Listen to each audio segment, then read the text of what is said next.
ሰላም ጤና ይስጥልን ክቡራትና ክቡራን የአዲስ ምንጭ ቤተሰቦች እንዴት ውላችኋል? እንዴት አምሽታችኋል? በያላችሁበት የከበረ ሰላምታችን ይድረሳችሁ። ዕለቱ ሰኔ 10 ቀን 2018 ነው። አሁን የደረሱንን ሰበር መረጃዎችና የዕለቱን አበይ ዜናዎች ይዘንላችሁ ቀርበናል። ከመረጃዎቹ ጋር አብሬያችሁ ቆይታ የማደርገው የእናንተው ውብሸት ታየ ነኝ። ላይክና ሼር እያደረጋችሁ መረጃዎቻችን ለብዙዎች እንዲደርሱ እንድታደርጉ በአክብሮት እንጠይቃለን። ወደ መጀመሪያው ሰበር መረጃ ስንሸጋገር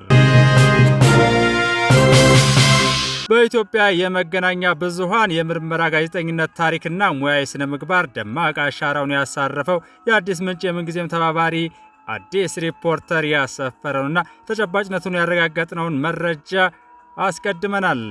ግብጽ የምትመራውንና ሱዳን፣ ኤርትራ፣ ህወሓት እንዲሁም ፋኖ የተባለ ጽንፈኛ ቡድን በዋናነት የሚሳተፉበት ጽምዶ የተሰኘው ስብስብ በኢትዮጵያውያን ዘንድ ከፍተኛ ተቃውሞ በማስነሳቱ አዲስ የጋራ መጠሪያ ስም ለማውጣት መወሰናቸው ተሰምቷል።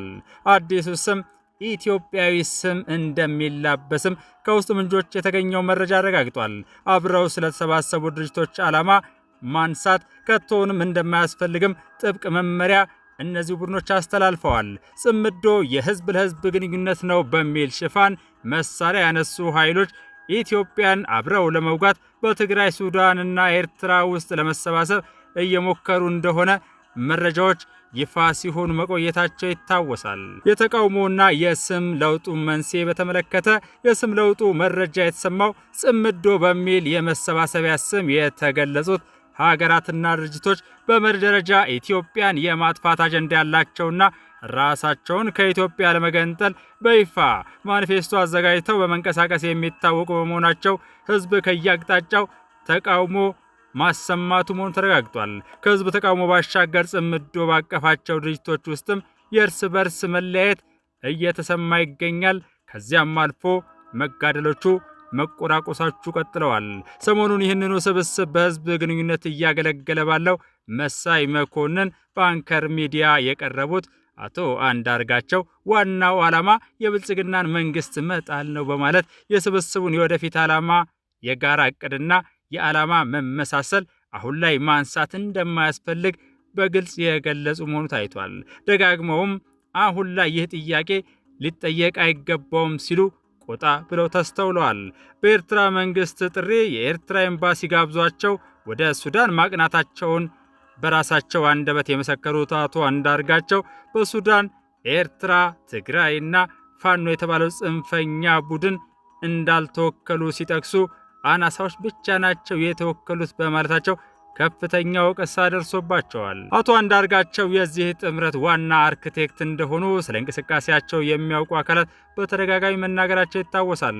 አማራ የለም በማለት የሚታወቁትና ለሻቢያ እንደሚያገለግሉ መረጃ ሲወጣባቸው የከረመው አቶ አንዳርጋቸው ጽምዶ የህዝብ ለህዝብ ስብስብ ነው ካሉ በኋላ እዚያው ላይ መልሰው የብልጽግና መንግስት ተንበቅብቋል፣ ጽምዶ አስፈርቶታል በማለት በቅርቡ ኦፕሬሽን እንደሚጀመር መናገራቸው ይታወሳል። የሚዲያና የፕሮፓጋንዳ ዝግጅታቸውን በተመለከተ ደግሞ አዲስ ሪፖርተር ያደረገውን ጥናትና መረጃ ስንመለከት አዲስ የሚፈጠረው ግንባር በጽምዶ ውስጥ የተካተቱትና ከጀርባ ሆነው የሚደራጁት የውጭ ሀገራት ስም ከቶንም እንዲረሳ ምስረታውን አስታኮ ከፍተኛ የፕሮፓጋንዳ ስራ ለመስራት ከወዲሁ ዝግጅት መደረጉ ታውቋል። የአዲስ ሪፖርተር የዋሽንግተን ዲሲ ተባባሪው እንዳለው ጽምዶ የሚለው ስም እንዲቀየርና በውስጡ የውጭ ኃይሎች እንደሌለበት የሚያስረዳ ፕሮፓጋንዳ ለመስራት ሚዲያዎች ተለይተው ተቀምጠዋል። ኢኤምኤስ በተሰኘው የዩቲዩብ ቻናል ምንም ድብቅብቅ የለም ምንም ይሰማ በማለት የሻቢያ ደጋፊዎች በሀገር ውስጥ ካሉት በተጨማሪ ቱርክ፣ ሩሲያ፣ ግብጽ፣ ሶማሊያና ኢራን ጽምዶ ውስጥ እንዳሉበት አዲሱ ስም ይፋ በሚሆንበት ማግስት ይፋ አድርገዋል። ቀደም ሲል ከባይቶና ፓርቲ የተባረሩትና አሁን ዶክተር ደብረጽዮን የወጣቶች አደረጃጀት ሰብሳቢ አድርገው የሾሟቸው ክብሮም ህወሓት አብሮ ከሚሰራቸው ሀገሮች በተጨማሪ ከአልሸባብ፣ ከየመን ሀውቲ ሁቱ የሚባሉ ማለት ነው፣ ከኢራንና ከመሳሰሉት የሽብር ኃይሎች ጋር እንደሚሰራ በድምፅ ወያኔ በይፋ መናገሩ አይዘነጋም። ለመሆኑ እንደተባለው መንግስት ቢፈርስ ከመንግስት መፍረስ በኋላስ የሚለውን የህዝብ ስጋት እነዚህ ቡድኖች እንዴት ይመለከቱታል የሚለው ወሳኙ ጥያቄ ነው። በተደጋጋሚ ተመሳሳይ ዓላማና ምንም የጋራ አጀንዳ የሌላቸው ድርጅቶች ከኢትዮጵያ ታሪካዊ ጠላቶች ጋር በማበር ቅድሚያ መንግስትን እናስወግድ፣ መከላከያን እናፍርስ በሚል አጀንዳ መሰባሰባቸው ቢሳካላቸውና መንግስት ቢፈርስስ በኋላ ምን ሊሆን ነው የሚል ጥያቄ የኢትዮጵያውያን ሁሉ መልስ የሌለው ጥያቄ ሆኖ ቀጥሏል። የጋምቤላ ነጻ አውጪ ወደ ሱዳን ልጠቃለል ይላል። የኦጋዴን ነጻ አውጪ ወደ ሶማሊያ፣ የቤኒሻንጉል ነጻ አውጪ ወደ ሱዳን ለመጠቃለል፣ ኦነግ ለመገንጠል፣ የቅማንት ነጻ አውጪ ከአማራ ክልል ተለይቶ ራሱን ከሱዳን ወይም ከህወሓት ጋር ለመደባለቅ፣ የአገው የራሱን ክልል መስርቶ ከትግራይ ጋር ለመሆን፣ የአፋር ነጻ አውጪ ድርጅትን በተመሳሳይ ነጻ ለመውጣት የሚታገሉ ሲሆን የሚያደራጃቸው ህወሓት የተባለው ጽንፈኛና ህገወጥ ዋልጌ ቡድን ደግሞ የያዘውን ይዞ ሀገር በመሆን ከሱዳን ጋር መግጠም ዋና አጀንዳቸው ነው የሚሉ አካላት፣ የአማራ ህዝብ ወኪል ነን የሚሉ አካላት በዚህ ስብስብ ውስጥ ገብተው ለአማራ ህዝብ ምን ውጤት እንደሚያስገኙለት በግልጽ ተጠይቀው ምላሽ ሲሰጡ አይሰማም ብለዋል። ወደ ላኪዎቻቸው ሲያንጋጥጡ ከመመልከት በስተቀር። ይህ በእንዲህ እንዳለ በመፈንቅለ መንግስት ስልጣን የተቆናጠጠውና ዓለም አቀፉ ማህበረሰብ በዋልጌነቱ የጠላው ያገለለው ህወሓት የተሰኘው ይህ ቡድን በኢትዮጵያዊነቱ የማይደራደረውን የትግራይ ህዝብ ምን እያደረገው ነው ለሚለው ጥያቄ ቀጣዮቹ ሁለት ዘገባዎች የሚጠቁሙታልና ተከታትለን እንመለስ። መቀሌ ውስጥ ምን እየተደረገ ነው ብላችሁ ለምትጠይቁ ወንድመቶቼ እኔ ልንገራችሁ፣ ስራ የለም፣ ህይወት የለም፣ ትምህርት የለም፣ ምንም የለም። በቃ ህይወት ቆሞ ሰውም እየተጠባበቀ ነው። ያቺ የታላቅ ልጇን ሀዘን ያልጨረሰች እናት ታናሽየውም እንደዛ እንዳይሞትባት ብላ በመፍራት ወርቋን ሽጣ ወደ ተለያዩ የኢትዮጵያ ሀገራት ልጆቿን እየላከች ነው። እንደው ከኢትዮጵያ ይሻል ይሆን ብላ ደግሞ ከኢትዮጵያ ውጭ ለምትልከው እናትም ወይ ልጇ ሬሳ ይመጣለታል፣ ካልሆነ ደግሞ ልጅ ተይዟልና ብር ላኪ ተብላ መርዷን ትነገራለች። ሀዘን ለቅሶ ነው። በየቤተ ክርስቲያኑ ስትሄድ ምህላ ላይ ያለች እናት ናት። ቀረውን ልጇ እንዳታጣ ስጋት ላይ ናት። ምናልባት ግን የትግራይ እናት ውለታ ያለባችሁ ዛሬም ድረስ የትግራይ እናት ፍቅር በልባቸው ያለ ደጋግ ኢትዮጵያውያን ካላችሁ ምን እናርግ፣ ከኛስ ምን ይጠበቃል ብላችሁ የምትሉኝ ከሆነ ኦርቶዶክስም እስላሙም በየሃይማኖቱ እዚህ ላለነው እዚህ ለቀረነው ወጣት ጸሎት ቢያደርግልን፣ ሰላም አጥቶ ችግርና መከራ ላይ ሆኖ ከሞቆ ቤቱ ወጥቶ ከእናቱ ተለይቶ ቤታቸው ከገፋቻቸው ምናልባት ከቤታችን ትሻላለች ብለው ስላመኑ ነው ወደዛ የመጡትና ባካችሁን መጠጊያ ሆናችሁ ነው ልል የምፈልገው። እግዚአብሔር ያውቃል። አሁን ለመለወጥ ሳይሆን ጸሎታችን ለመኖርና ለሰላም ሆኗልና እግዚአብሔር ይስማን ነው የምለው።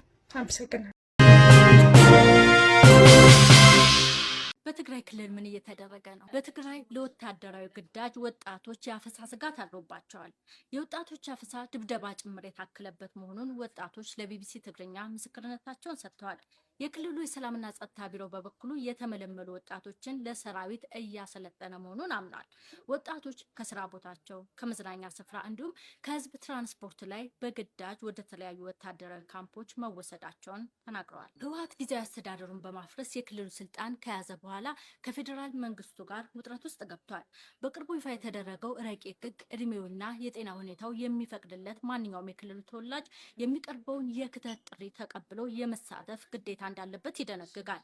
እየተካሄደ ነው የተባለውን የግዳጅ ወታደራዊ ምልመላ የሰብአዊ መብት ድርጅቶችና በክልሉ የሚንቀሳቀሱ ፓርቲዎች ተቃውመውታል። የክልሉ የሰላምና ጸጥታ ቢሮ ጽህፈት ቤት ኃላፊ አቶ መብራቱ ኃይሉ ስለ አፈሳው እንደማያውቁ ነገር ግን ተመልምለው የሚመጡትን እንደሚያሰለጥኑ ለቢቢሲ ተናግረዋል። በአሁኑ ወቅት በምርጫ ቦርድ ህጋዊ እውቅናው የተሰረዘበት የህወሓት ሊቀመንበር ደብረጽዮን ገብረ ሚካኤል የክልሉ ፕሬዝዳንት ናቸው። በፌዴራል መንግስቱ የተሾሙት የጊዜው አስተዳደሩ ፕሬዝዳንት ጀነራል ታደሰ ወረደ ያሉበት ሁኔታ እስካሁን አይታወቅም። ከላስታ ኮሙኒኬሽን የተገኘው ሰበር መረጃ የጽንፈኛ ቡድኑ ሲጠቀምባቸው የነበሩ ግብዓቶች በጀግናው የሀገር መከላከያ ሰራዊት በቁጥጥር ስር መዋላቸውን አመልክቷል። በሰሜን ወሎ ዞን በላስታ ወረዳ ሳርዝና 04 ቀበሌ ለ3 ተከታታይ ዓመታት በጽንፈኛ ቡድኑ ስር የነበረው ቀበሌ ዛሬ ላይ በጀግና የሀገር መከላከያ ሰራዊትና በጸጥታ መዋቅራችን ነፃ መውጣቱን የላስታ ወረዳ ሰላምና ጸጥታ ጽሕፈት ቤት ኃላፊ የሆኑት ዋና ኢንስፔክተር ወዳጅ ነው አስማር ገልጸዋል። ኃላፊው አክለው እንደገለጹት መነሻውን 05 ደብረ ሎዛ ቀበሌ በማድረግ ወደ 04 ሳርዝና ቀበሌ ሌሊት የተጓዘው ጥምር ጦራችን ለተከታታይ 3 ዓመታት የጽንፈኛው መናገሻ የነበረችው ጎንደር በር ከተማ በርካታ የጽንፈኛው አባላት ከተደመሰሱ በኋላ ነፃ የወጣ ሲሆን ምቱ የበረታበት ጽንፈኛው የከዘነውን ሎጂስቲክ ትቶ እግሬ አውጪኝ ብሎ ፈርጥጧል ብለዋል። ሰላም ጠሉ ጽንፈኛ ቡድን ትቷቸው ከፈረጠጠው የሎጂስቲክ ቁሳቁሶች መካከል በምስሉ የተመለከቱት የተወሰኑት ብቻ መሆኑን በዚህ አጋጣሚ ለመግለጽ እንወዳለን። ሰበር መረጃዎቻችን ቀጥለዋል። በምዕራብ ጎጃም ዞን 418 ታጣቂዎች የሰላም አማራጭን ተቀብለው የገቡበት አስደሳች ሰበር መረጃም ቀጥሎ ቀርቧል። የምዕራብ ጎጃም ዞን የሰላምና ጸጥታ መምሪያ ኃላፊ ኮማንደር አዱኛ አዳሙ የዛሬዎቹን ጨምሮ በዚህ ዓመት 418 ታጣቂዎች የሰላም አማራጭን ተከትለው መግባታቸውን ገልጸዋል። የሰላም አማራጭን የተቀበሉ ታጣቂዎች የታድሶ ስልጠና እንዲወስዱ በማድረግ መደበኛ ህይወታቸውን መጀመራቸውንም ጠቅሰዋል። አሁን ላይ በተለያዩ ዘርፎች በመሰማራት የስራ ዕድል ተጠቃሚ መሆናቸውን ገልጸው ህብረተሰቡ በየጊዜው የሰላም ሁኔታው እንዲረጋጋ ከጸጥታ መዋቅሩ ጋር በመቀናጀት ትልቁን ድርሻ እየተወጣ ይገኛልን ብለዋል። አሁንም የሰላም በሩ ክፍት መሆኑን አንስተው ይህን በማይቀበሉ ታጣቂዎች ላይ ግን ህግ የማስከበር ስራው በተጠናከረ መንገድ እንደሚቀጥልም አስጠንቅቀዋል። አስደሳች ሰበር መረጃችን ቀጥሎ በደቡብ ወሎ ዞን ታጣቂዎች የሰላም አማራጭን ተቀብለው መግባታቸውን ለማወቅ ተችሏል። የዞኑ ሰላምና ጸጥታ መምሪያ ኃላፊ ረዳት ኮሚሽነር ዘለቀ ያለባቸው ዛሬን ጨምሮ በርካታ ታጣቂዎች ለህዝብና ለሀገር ሲሉ የሰላም አማራጭን በመቀበል ወደ መደበኛ ህይወታቸው እየተመለሱ ይገኛሉ ብለዋል።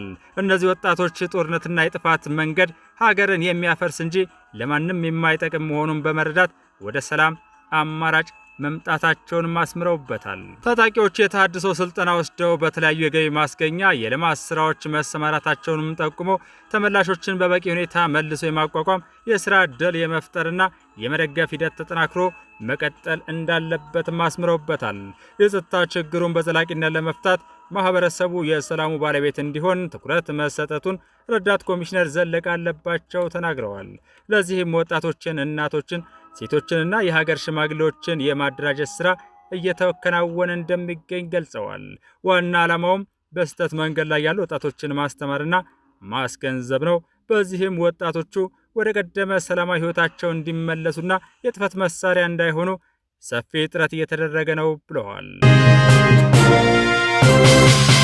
ክቡራትና ክቡራን የአዲስ ምንጭ ቤተሰቦች አሁን ደግሞ ወደ ዕለቱ አበይት ጉዳያችን ስንመለስ የአዲስ አበባ ከተማ አስተዳደር ከንቲባ ክብርት ዶክተር አዳነች አቤቤ ያስተላለፉትን የግድ መደመጥ ያለበት መረጃ ቀጥሎ ባለው መልኩ አዘጋጅተናል። አብረን እንከታተል።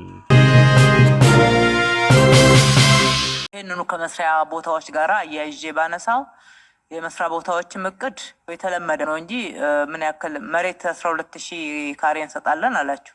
ሼድ ሳንሰጥም እንዴት እንደምንሰጥ ነው የሚያሳየው። አንሰራም ወይ አዲስ ሼድ፣ አዳዲስ መስሪያ ቦታዎች አንሰራም፣ አዳዲስ ሞሎች እያልን አይደለም።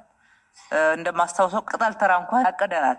የጎላጎል መስመር ላይ ከቦሌ መድኃኔዓለም እስከ እንግሊዝ ኤምባሲ ባሉት ላይ በርካታ የስራ እድል የሚፈጥሩ ቦታዎችን ሰርተናል። ቅድሚያ ከዛ ለተነሱት እንሰጣለን፣ ግን ታሳቢ ያደረግነው አዳዲስ የስራ እድሎችን ለመፍጠር ነውና እናንተ ደግሞ በተጨማሪ በዚህ ክረምት በምንሰራው ውስጥ አዳዲስ የመስሪያ ቦታዎች ምን አይነት የመስሪያ ቦታዎች የሚለውን ስታንዳርዱን ጭምር ነው ማስጠናት ያለባቸው። ከእንግዲህ ወዲያ አዲስ አበባ ውስጥ መቼም ኤጋ በኤጋ እየሰራን እዛ ውስጥ ነው የምናስገባቸው ልንል ስለማንችል ስታንዳርዱን የማስጠናት ስራ እንኳን የዚህ ወቅት ስራችሁ ቢሆን ጥሩ ነው የሚሆነው ማለት ነው። ከቤት ግንባታ ጋር ተያይዞ የቤት ግንባታ በተሰራው ላይ ቆንጠር ተደርጎ ተቀምጠዋል። ግን አግሬሲቭሊ ነው መጨረስ ያለ። አንዱ አግሬሲቭ ስራችን የጀመርናቸውን ቤቶች መጨረስ ነው። ሁለተኛው ደግሞ በ2019 የምንጀምራቸውን የቤቱ ቁጥር መወሰን፣ ለሱ የሚያስፈልገውን ዝግጅት ከዲዛይን፣ ከቦታ፣ ከኮንትራክተር ልየታ፣ ከአማካሪ ልየታ ጀምሮ በደንብ አድርገን የሰው ኃይል ዝግጅት ብዙ ስራዎች አሉት። እሱም በሚገባ ኮምፕሬሄንሲቭ የሆነ እቅድ ነው የሚያስፈልገው። የአመቱ እቅድ ኦልሬዲ ነበረና በዚህ ክረምት እንዴት አድርገን እንረባረብ። አንዱ ቤት ነው እንግዲህ ይህንን ህዝብን ልንክስ ከሆነ ትልቁ አንዱ ማዕከል አድርገን የምንሰራው መንግስት ሰራተኞች ላይ የጀመራቸው ሴክተሮች አሉ። የፖሊስ የመሳሰሉት የተጀመሩ አሉ። እነሱን ወደ ስራ ማስገባት፣ ሌሎቹን ደግሞ በጀመርናቸው ፓኬጆች እና ሪሶርስ መፈለጊያ አማራጮች አጠናክረን መሄድን የሚጠይቅ ነው እና ይሄ በእናንተ ቼክሊስት ላይ በደንብ በዝርዝር መቀመጥ መቻል አለበት። ክፍለ ከተሞች ጋር የሚሄደው የበጎ አድራጎቱ ነው። ቤት ላይ በምንም አይነት የጭቃ ቤቶችን ጠግናችሁ መሄድ አትችሉ። ክቡር ጠቅላይ ሚኒስትራችን ባስቀመጡት ግቦች በቃ እሱ እኮ ቆመዋል። ባለበት ሲሚንቶ ገረፍ አድርገን የሆኑ ቆርቆሮዎች ቀለም ቀብተን ያንን ቁጥር ለማብዛት የሚካሄደው አካሄድ አቁምና ሪሶርስ እንዴት አድርገን ሞቢላይዝ እናደርጋለን የሚለውን ከበጎ ፈቃድ ማስጀመሪያ ፕሮግራም ጋር የበለጠ አስረግጠን እንሄዳለን። ነገር ግን የራሳችሁን አቅዱ። መጀመሪያ ምንድን ነው ልናደርግ የምንችለው? እነማንን ነው ሞቢላይዝ ማድረግ የምንችለው? ሴክተሮች በክላስተር አንድ መንደር መገንባት ትችላላችሁ። አንድ ህንፃ መጀመር ትችላላችሁ። በየክላስተራችሁ ባሉት አቅም ያላቸው ሊረዱን የሚችሉ አንዱ ግማሹ ግንባታ እቃዎችን የሚሰጠን ሊሆን ይችላል፣ ግማሹ ማሽነሪ የሚሰጠን ይሆናል፣ ግማሹ ደግሞ ለሌላ ከምንከፍል በሙያው ሊረዳን ይችላል፣ ግማሹ ዲዛይን ሊረዳን ይችላል። ገንዘብ በተለየ ሁኔታ ሳናወጣ ግማሹ ደግሞ ገንዘቡን ኮንትሪቢዩት ያደርጋል ማለት ነው። እንደዚህ እያቀናጀን እነሱን ፕሮሞት በሚያደርግ መንገድ በልዩ ንቅናቄ በሚዲያም እያጀብን በጥሩ ሁኔታ ልንሰራ እንችላለን እንጂ በቁጥቁጥ አንመልሰውም። ዞሮ ዞሮ የክፍለ ከተማ አመራሮች በደንብ አድርጋችሁ የበጎ ፈቃድ ቤቶች እንዴት ሊሰሩ እንደሚችሉ አስቡ። አሁን ሰሞኑን ካጋጠሙን እይታዎች ተነስተን የሰፋፊ የቀበሌ ቤቶችም በደንብ አድርጋችሁ አልያዛችሁትም። ለይታችሁ ከሆነ ከነካርታቸው ከነቦታቸው ስጡን። እኛ አዳዲስ መሬቶችን ካሳ እየከፈልን ተጨማሪ ወጪ እየተዳረግን ነው ቤት እየገነባን ያለ ነው። በአንድ ቀበሌ ቤት በትንሽ የደሳሳ ቤት ግን ሰፋፊ ቦታዎች ተይዘው አመራራችን ቤት የሚገነባው ቪላ ቤት ገና ብዙ ማህበረሰብ እኮ ነው። ምን ያደርግልናል ቪላ ቤት? እኛ ትልልቅ ቤቶችን ገንብተን እዛ ቦታ ላይ ሊቀመጥ የሚችል 2G+4 G+5 G+7 መስራት እየቻል መልሰን ቦታ እያባከነን ያለ ነው። እሱ ደግሞ የመረጃ ጥረት ስላለብን ነው። ክፍለ ከተሞችም እንድታዩ ይሄ በቃ መዋል ያለበት እዛ መልሰን ቤት ለመጠገን አይደለም። እንደዚህ አይነት ቦታ ያለበት ይሄ መመሪያ ነው። መመሪያው በሜር ኦፊስ ይወርዳል። እንደዚህ ሰፋፊ ግቢ ያላቸው የመንግስት ቦታዎች ለቤት ጥገና በምንም አይነት አይውሉ። አዳዲስ ቤቶችን እንገነባበታለን ወደ ላይ ከከተማው ጋራ በዘላቂነት መዝለቅ የሚችሉ ነገ የማይፈርሱ ቤቶችን እንደገና ደግሞ ብዙ ማህበረሰብን ሊይዝልን የሚችል ቤት እየገነባንበት የማህበረሰቡን ጥያቄ መመለስ አለብን። ሁለተኛ ከዚህ ጋር ተያይዞ እዛው እያለ ከቤት በህገወጥ መንገድ የተያዘ ነው ብሎ ማስወጣት የሚቻለው ስንወስን ነው። እናንተ እንዴት ነው ህገወጥ የተባለው የሚለውን ለዩን ነው ያቅርቡ። ይህም የመመሪያችን የሰርኩላራችን አካል ነው የሚሆነው። ቤቶች በህገወጥ መንገድ የቀበሌ ቤትን የያዘ አላግባብ ነው የገባው፣ አላግባብ ነው ወደሱ የተላለፈው የሚባል ካለ ስሩ፣ ትክክል ነው። ነገር ግን በራሳችሁ ወስናችሁ ጨርሳችሁ ድሃ አታስወጡ። ይሄ መንግስት አንዱ ልዩ መለያውና ዲፓርቸሩ ለድሃ ያለው እይታ ነው፣ ለድሃ ያለው ውግንና ነው። ከመኮፈስ ወርዶ አመራሩ ዝቅ ብሎ ከጠቅላይ ሚኒስትሩ ጀምሮ የድሃን ቤት ጓዳ አይቶ እያጎረሰ ቤቱን እየሰራ የፈለገ የሚመጣ ትችት በዚህ በኩል እንደማናስተናግድ እርግጠኞች ሆነን አመራራችንም የዚሁ ምሳሌ እየሆነ ነው እስከታች ድረስ መውረድ ያለበት። ባለሀብቶችን ሞቢላይዝ የምናደርገው ለድሃ ነው፣ ለራሳችን ጉድለት አይደለም። የድሃን ቤት ለመስራት ነው፣ ድሃውን ለመጥቀም ነው፣ ህዝቡን ለመጥቀም ብቻ ነው። ከዛ ውጪ ሌብነት፣ የጭቃ ቤትን እናፈርሳለን በሚል ሽፋን ውስጥ እንደዚህ አይነት ጥፋት ውስጥ መግባት ትክክል ስላልሆነ ቤቶች ደግሞ መረጃውን አጠናክራችሁ ስለማትይዙና ስለማትከታተሉ አቢዩዝ እየተደረገ እንደሆነ እንኳን ቶሎ አትደርሱበትም ማለት ነው፣ መዋቅራችሁም ስለሚተባበር። ስለዚህ ቤት እንገንባ በክረምት ስንል እነኚህ ሰፋፊ የቀበሌ ቤቶችን እንለያቸው። ሰፋፊ ግቢ የተያዘ እዛ ውስጥ ያለ ሰው እግረ መንገዱን ጥሩ ቤት ያገኛል። ልክ ቦሌ ጎላጎላ አካባቢ እንዳደረግ ነው ማለት ነው። አንድ ቤት ፈርሶ 70 ሰው ነው አይደል ቤት ያገኘው። በቃ በትልቅ ማሳያ እኮ ነው። ገብስ ተራ አዲስ ከተማ ስንት ቤት አፍርሰን ነው ያ ሁሉ ማህበረሰብ የገባው። መንደር አላፈረስንም እኮ ግን መንደር ነው የተፈጠረው። እንደዚህ ማሳያዎች አሉ። እዛ ውስጥ ያሉትም ሰዎች ቤኔፊት ያደርጋሉ። እዛችሁ ጠገንላቸው ብለን ሲሚንቶ ገረፍ አድርገን ቆርቆሮ እንትን ብለን ጎን ደግሞ ሌላ ወይ መሬቱን አካቱልኝ የሚል ሰው ይጠቀምበታል አጥሮ። ከዛ መሬት ደግሞ ይዞት ከቆየ 7 ዓመት ሆኖታል። እንዲህ አይነት ነገሮች አሉ። እንትን ገንብቶበታል። አሁን ህገወጥ ከምንለው ቀጥተነው ብናካትትለት ይሻላል። ይሄም የቀበሌ ቤቶች ላይ ጭምራል፣ መሬት ላይ ጭምራል ማለት ነውና ብዙ ትልልቅ ስራዎችን እየሰራን በእንደዚህ አይነት ጉለቶች ስራችን ማነስ የለበትም ብቻ ሳይሆን ሀብት ይባክንብናል። በዚህ አይነት ጥፋት ደግሞ ሳያው ስንገናኝ ምህረት የለንም ማለት ነው። ከጎርፍ ጋር ተያይዞ አንዱ የክረምት ርብርባችን ነው። በምንም አይነት ይህን ሁሉ የከተማ ትራንስፎርሜሽን ሰርተን አዲስ አበባ የዓለም መነጋገሪያ ሆነ የብዙ የአፍሪካ ወንድሞች እህቶቻችን መነጋገሪያ ሆነ በክረምት ጎርፍ መጥቶ ይሄን ያክል ሰው አጠቃ ይናል ቤት በፍጹም ዲዘርቭ አናደርግም። ከፍ ያለውን የከተማችንንና የሀገራችንን ስም ይዞ የተነሳውን ስራ በጣም ያጎድፈዋል። በኮሪደር በሰራንባቸው ቦታዎች ላይም ምናልባት በሚሰራበት ሰዓት የታለፉ የተዘጉ በወቅቱ ያልታዩ ካሉ ክረምቱ ሲመጣ ቶሎ እናገኛቸዋለን።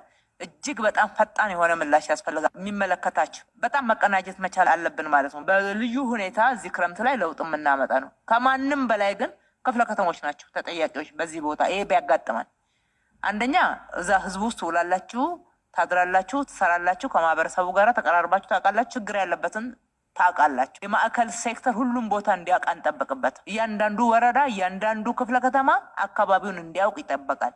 በልዩ ሁኔታ እንረባረብ ስንል ደግሞ ሁሉን ነገር ወደ መንግስት በጀት አምጡት ማለት አይደለም።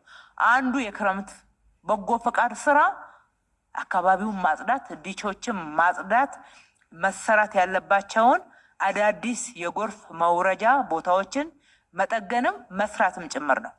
እንደዛ ሲደረግ የክፍለ ከተማ አመራሮች ማሽነሪ ትለምናላችሁ፣ ሞቢላይዝ ታደርጋላችሁ። አንዳንድ የማሽነሪ ስራዎችን የሚያግዙ አጠገባችሁ ስራ ስትሰጧቸው የምትሉት ማህበራት አሁን ካረዱን ታዲያ ምንድን ነው? ኮንትራክተሮች በዚህ ካረዱን ምንድን ነው? ስለዚህ ከማህበረሰቡ ጋር እንዲህ ማያያዝ መቻል አለብን። የክረምት በጎ ፈቃድም ሲታቀድ በዚህ ልክ እናንተ ጋር ሲመጣ ዝርዝር የሆነ ማሳያዎችና እንዴት እንሰራለን የሚለውን ስልት ጭምር የሚመልስ መሆን መቻል አለበት። ስፔሲፊክም መሆን ይገባናል። ከሰብአዊ ድጋፉ ጋራ መጋዘኖቹ በደንብ ተሰርተዋል። ድንቅ ስራ ነው የሰራችሁት። በጣም ድንቅ ስራ። የአዲስ አበባ አመራር ታርጌት ተለይቶ ይሄንን ስራ እንዲህ ነው ከተባለ የሚወርቅ ነገር አላጋጥመንም። በደንብ ነው። በጣም ትልልቅ አብዛኛዎቹን አይተናቸዋል። ግን ጥንቅቅ ያላደረጉ ደግሞ አሉ እና ያልጨረሳችሁ ቶሎ አጠናቁ። ሰሞኑን አጠናቃችሁ እሱን አንድ ጊዜ በጥሩ የህዝብ ንቅናቄ እናስመርቀዋለን። ባዶ መጋዘን አንመርቅም። ሁሉም ውስጥ ምን ለመያዝ ነው? ሰብአዊ ድጋፍ ለመያዝ ነው። ከዓላማው ጋር ነው የሚመረቀው ማለት ነው። ሞባላይዝ ያደረግናቸውን እስካሁን ድረስ ሰበሰብናቸው ብለን ስንገመገማቸው የነበሩ ሪፖርት ያደረጋችሁትን የሚበላሹ ያልሆኑ ሀብቶች አሉ ማለት ነው። እነሱ ሀብቶች ወደ መጋዘኑ ገብተው አሰራር ተበጅሶለት የወጪ የገቢ ስርዓት ተደርጎለት አለው። እሱን ግን የአደጋ ስጋትም በደንብ የሚጠየቅበት ነው የሚሆነው። በቁጥጥር ስርዓቱ በበጎ ፍቃድ በኩል ክፍተት አለ ከተባለ ግልጽ የሆነ ውሳኔ፣ አደጋ ስጋት ደግሞ ድንገተኛ የምንረዳው ነገር አለ ከተባለ የነበረውን አሰራር ፈትሸን ግልጽነቱን ጨምረን በዛ መንገድ የምናስተዳድረው ሀብት ነው የሚሆነው።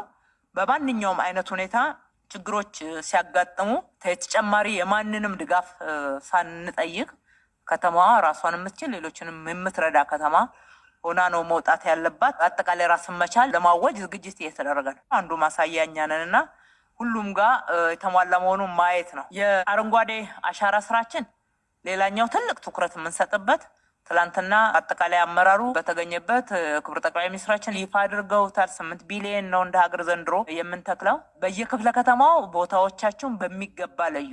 አዲስ አበባ ከዘንድሮ በኋላ 30% መሙላትና ዓለም አቀፍ ተወዳዳሪ ከተማ መሆን አለባት የሚለው እልህ በደንብ ይግባብን። ግድ የላችሁም እንችላለን። እስከዛሬ እንደዚህ አቅደን ያልቻልነው የለምና አትሊስት ዘንድሮ 6 ሚሊዮኑን ከኮፕ ጋርም ተያይዞ ሰፊ ቦታ ስለሆነ እያዘጋጀን ያለ ነው። ራሱ ወደ 300 እኮ ሄክታር ነው የሚደርሰው የኮፕ አካባቢ። እኛ ግን በዘላቂነት ከተማችን እየገነባን በዘላቂነት ምግብ የሚገኝበትን ስራ እየሰራን ያለ ነው። ስራ እድል እየፈጠርን ያለ ነው እዛው እያለ። ለጊዜው አንድ ኢቨንት ጉዳይ አይደለም እሱ ትልቅ ክብር ቢሆንም ለሀገር፣ እኛ ግን አጋጣሚውን ተጠቅመን ከተማችንን በሚገባ ገንብተን የምንወጣበት እድል ነው ያገኘነው ለማለት ነው። የገቢ በዚህ በሰኔ የ2018ቱን እንዴት ነው የምናሳካው? መሳካት መቻል አለበት። አንዱ እሱን ነው የምናየው ከ90 ቀን እቅዳችን ውስጥ። ሁለተኛው የ2019 የገቢ እቅዳችን የገቢ ፖቴንሻል ተጠንቷል። እሱን ዝግጅት ነው ትኩረት እንድታደርጉ የምንፈልገው። ሶስተኛ ከግንባታ ፈቃድ ቁጥጥር ስራ ጋር ተያይዞ ህዝቡን የሚያመላልሱ የኦንላይን አድርገናቸዋል ብለው ነገር ግን ግለሰቦች ሲፈልጉ የሚፈቱት ሲፈልጉ የሚያስሩትን አሰራር ማስቀረት ላይ ትኩረት ማድረግ መቻል አለብን። ሲስተማችንን በማጠናከር አብዛኛውን ወደ ዲጂታል አንድ ማዕከል አገልግሎት እያስገባን ሰውን እያሰለጠን እያበቃን አገልግሎትን ከብዙ ውጣ ውረድም ከሌብነትም እያላቀቅን መሄድ ነው። ስለዚህ ታርጌቱ ስንት ተጨማሪ አገልግሎቶችን ትኩረታችን እነኚህ አገልግሎቶች ይሁኑ። ንግድንም ብንጨምር ደስ ይለኛል፣ ግን በዋናነት ግን እነኚህ ናቸው። ከሙስና ጋር ተያይዞ እየሰራን ራሱ ፐርሰፕሽን ዋለ እየሰራን ለውጥ እየመጣ ራሱ ይህን ሁሉ ሀብት ከሌብነት አላቀን ተመልሰን ከተማውን እያለማን ከየት ሀብት መጣ የሚለውን እኛ ራሳችን መናገር እስከሚያቅተን ነው። ምንም ማጋናን አይደለም እያወራን ያለ ነው። ማንም ሰው አይቶ እየመሰከረ ያለው እውነት ነው። ልማትን የሚቃወሙ አካላት እንኳን መቃወም የማይችሉበት ደረጃ ደርሰዋል። ይሄ የከተማው ሀብት ነው። ከሌብነት ከዘረፋ ባናላቀው ከየት እናመጣለን? ነገር ግን ፐርሰፕሽኑን ዝም ብላችሁ ቼክ ብታደርጉ የአዲስ አበባ ላይ ሌብነቱ አመራሩም ይላል ፐርሰፕሽን አለ። ችግር የለም እያልኩ አይደለም። ችግር በጣም ጉቦኝነትና እድሉ ከተገኘ በተገኘው ቀዳዳ ገባ የማለት ፍላጎቱ ትንሽ አይደለም አለ። በተለይ ጉቦኝነት በጣም አለ። ነገሮችን ጥቅም ካላገኙ ስርስር ማድረግና ማስለቀስ፣ ማቆየት፣ መተብተብ አለ። ኮምፕሊኬት ማድረግ አለ። ቅንነት ማጣት አለ። እሱን እንድንሸፋፈን አይደለም ጥሩ ሰርተናል የምንለው፣ ያልተሻገርነው በሽታ ነው። ለመሻገር ደግሞ ጥረት እያደረግን ነው። መሶብ አንዱ ትልቁ ማሳያ ነው። እሱንም ቢሆን በዚህ ደረጃ የተሰራ ስራ ያው ብሶበታል። ስርዓት ወደማይሆን ሄዷል። ጭራሽ አሰራር በይፋ ነው አካውንታቸውን የሚሰጡት። እንዲህ ነው የሚለው ንግግር የተደጋገመ የሰራነውንም ስራ እየደፈቀው ነው ያለው። ስለዚህ የ90 ቀናችሁ እቅድ ውስጥ መግባት ያለበት እንዴት አድርገን ነው በትክክል የተሰራና ለውጥ የመጣውን ናሬሽን በሚገባ መሸጥ የምንችለው። እውነት ስለሆነ ኮሚኒኬት ማድረግ በሚገባ ያስፈልጋል። ከአመራር ማጥራትና መልሶ ማደራጀት፣ ማሰልጠን፣ ማዘጋጀትና በተሻለ ኢነርጂ ወደ ስራ ማስገባት አንዱ ተልኮ ይሄ ነው። እዚህ ውስጥ በተልኮ ነው በቃ ሰውን የምንገመግመው፣ በሰጠነው ተልኮ። የአመቱ ስራ ደግሞ አለ እዛ ውስጥ ተልኮ እንዴት ፈጸመ ነው። ደስ የሚለው አዲስ አበባ ከ2014 ወዲህ ሰው በተሰጠው ተልኮ በተሰጠው የተልኮ አይነትና ልክ ነው እየተገመገመ ያለው። እዛም እዚህም ትንሽ የሚያጋጥሙን ነገር ካለ ደግሞ አኮርዲንግሊ ፖዚቲቭ ኢነርጂን እየጨመርን ተጨባጭ በሆኑ ጉዳዮች መመልከት ተገቢ ነው የሚሆነው። በጥቅሉ በተቀናጀ በተደራጀ መንገድ እንስራና ውጤታማነታችንን አሁንም ከፍ እናርገው። ሁልጊዜ ኮንቲኒቲ በቃ የአዲስ አበባ ከተማ ውጤት ሁልጊዜ ተደማሪ አዳጊ እየሆነ የሚሄድ እንጂ የሆነ ቦታ ላይ አንድም የሚንገራገጭ የስራ አይነት እንዳይኖር በጣም እርግጠኛ ሆነን እንምራው። ሰው በተሰጠው ልክ ይለካ፣ ስራ በዝርዝር ይሰጠው። ስራ ለክተን ለሰው ሳንሰጥ ሰውን ለመገምገም አንሄድ። በሰጠነው ስራ ልክ በሰጠነው የስራ አይነት ሰው ተልኮውን መወጣት ከቻለ አለቀ። በግምገማ ሂደታችን ኦብጀክቲቭ ይሁን። በተልኮ ምለው ለዛ ነው። በፐርሰፕሽን አናጠራምም አንገመግምም። ስፔሲፊክ ተልኮ የሌለው ሰው የለንም። ተልኮውን ሲፈጽም ግን ተልኮውን በጣም በፍጥነትና በጥራት በመፈጸም ሽፋን ውስጥ ደግሞ ጥፋቶችን አንሸፍንም። ይኸውላችሁ አመራሮች ምን ማድረግ አለብን መሰላችሁ? አጠገባችሁ ጥቃቅን ችግሮች ሲያጋጥሙና ይሄ ለምን ሆነ የሚል ማጉረምረምና እይታ ሲመጣ እድል ስጡ ለማየት። ግድ የለም ከማንም በላይ እናንተን ይጠቅማል። ሰው ይናገር፣ ይሄ ጎድሏል፣ ይሄ ትክክል አይደለም፣ የጥሩ አልተፈጸመም የሚለውን ፊት ለፊት ለመናገር አንደኛ እንለማመደው። አጥርታችሁ እዛው ይሄ ጉዳይ እኮ እዚህ ወዲያው ክላሪቲ ፈጠሩ። አይስፋፋ። ህዝባችንንም የምንመራውንም እንረዳው። ተናገረ እኮ ህዝቡ ምንድነው የምንፈልገው አለ። ዲሞክራሲ። ለዲሞክራሲ ያለውን ጽናት እኮ ነገረን። ዲሞክራሲ፣ ሁለተኛ ልማት፣ ሶስተኛ ሰላም። ይሄ ችግርና ግጭት ባለበት ቦታ ሁሉ በሚገባ ኮሚኒኬት አድርጓል።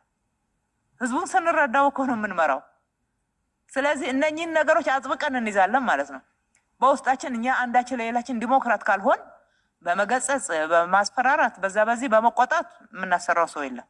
ሲያጠፋ ጥፋቱን ነው የምንቆጣው፣ ብልሽቱ ነው የምንቆጣው፣ ትክክል አይደለም የምንለው። ከዛ ውጪ ስንመራ፣ ስንገመግም፣ ስናሰማራ፣ መልሰን ፊድባክ ስንሰጥ በጣም አፕሮቻችን ዲሞክራቲክ መሆን መቻል አለበት። ልምምዱ እያደገ እንዲሄድ ህዝባችን የፈለገው ይሄ ነው። ብዙ ጥረት የሚያደረግ ነው። ማአት መመሪያ አውጥተንባችሁ ለዚህ ነው። ለምርጫ ብቻ የመጨረሻ ግብ አይደለም። ሁል ጊዜ የምንለማመደው የየዕለት ህይወታችን ስራችን ውስጥ ልንላበሰው የሚገባ ባህሪ ነው መሆን ያለበት። ከዛስ ወደ ማህበረሰቡ ይዘልቃል ማለት ነው። በስራችሁ ያለው ከመመሪያችን ከአሰራራችን ውጪ ሰው የሚያንጓጥተው ሰው ጤፎ የሆነ ምንም ብዙ ክብር የማይሰጥ ሰው እዚህ ካላለማመር ነው ከየትም ሊመጣ አይችልም። በደረስንበት ሰዓት ማባረር ይሆናል። ኢንቨስት እናደርግበታለን፣ ማባረር፣ ኢንቨስት እናደርግበታለን፣ ማባረር። ምን ይጠቅማል? ፓርቲውን አይጠቅምም። እጅግ በጣም አድርገን እናመሰግናለን።